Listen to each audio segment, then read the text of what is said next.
سب سے بڑا کائنات کا سچ کیا ہے؟ کہ اللہ وحدہ لا شریک ہے۔ یہ کائنات کی سب سے بڑی صداقت ہے، سب سے بڑی حقیقت ہے، سب سے بڑا کائنات کا یہ ضابطہ ہے کہ اس مخلوق کا خالق، مالک، رازق اللہ ہے۔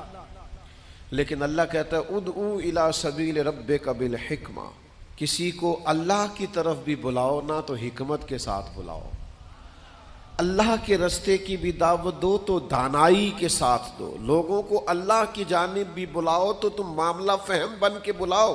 اگر ہم دانائی چھوڑ دیں گے تو بعض اوقات بات ٹھیک بھی ہوگی تو وہ نتیجہ خیز ثابت نہیں ہوگی۔ وہ کسی نے کہا تھا بات اگرچہ بے سلیقہ ہو کلیم، پر بات کرنے کو سلیقہ چاہیے۔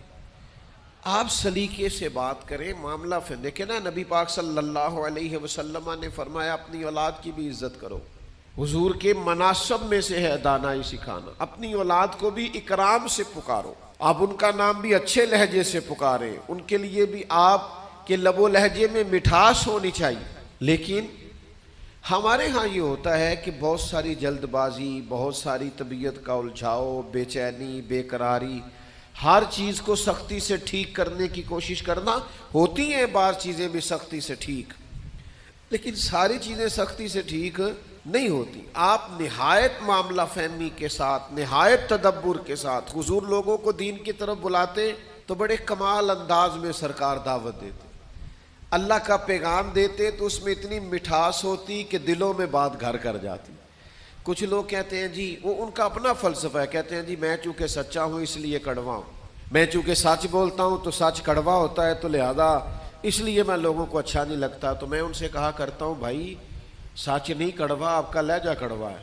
کائنات میں سب سے زیادہ سچ مدینے والے محبوب نے بولا ہے، اور اتنا میٹھا کر کے بولا ہے، اتنا پیارا کر کے بولا ہے کہ حضور سچ بولتے جاتے تھے اور سچ دلوں میں اترتا چلا جاتا تھا۔ سچ بولیں لیکن خوبصورتی سے، لیکن محبت سے، لیکن دانائی سے۔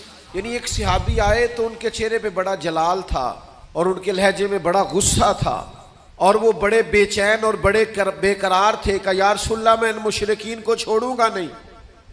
حضور نے فرمایا کیا ہوا؟